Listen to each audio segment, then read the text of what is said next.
For bugging out and prepping, which should you choose? An AK-47 or an AR-15? Let's go into that right now. In the early 2000s, I realized there's two choices somebody had. You either paid around $1,000 to get an AR-15, or you paid around $300 to $400 to get an AK-47. A lot of the AK-47s in the $300 to $400 range were decent. They were not amazing, but they were decent, and it was the cheaper alternative to the AR-15. Now, the AK-47s that are under $1,000 seem to have a lot of reports of problems with them. Whereas the AR-15s in the $500 to $600 range now seem to be just fine. Maybe not the best, but just fine. So, growing up, you used to just get the AKs for cheaper than now. The good ones. There are a lot of different parts available for the AR-15. It seems like there is almost unlimited ways to modify that gun. There are way more out there than the AK-47. You can't walk into your local gun shop and find an AK-47 builder's kit as likely as an AR-15. So when you're dealing with some kind of long-standing prepping scenario, having a gun that has more parts available for it, like the AR, is probably going to be what you'd want.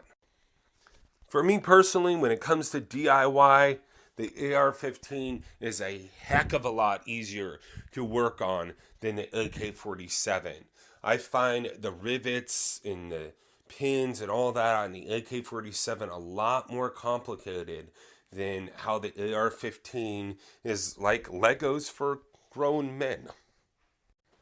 Now, in the number 4 spot, the AK-47 is an extremely reliable gun when it is not a junky brand. When it is actually made very well, it is extremely reliable. But guess what? So is the AR-15.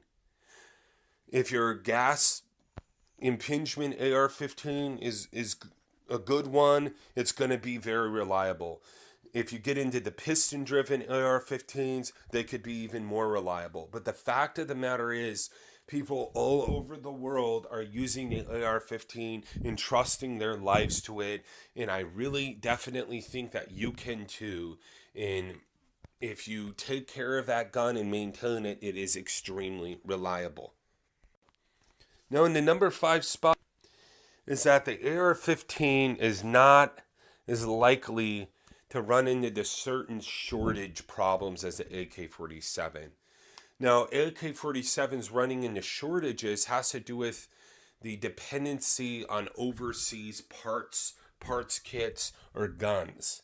So if those parts kits were to dry up, if something political were to happen to where we're no longer allowed to trade with those countries, the fact is the AK-47s will go up in price, become scarce, and the parts kits will become scarce as well. The AR-15, we do not have to worry about world politics influencing the supply of ammo and parts.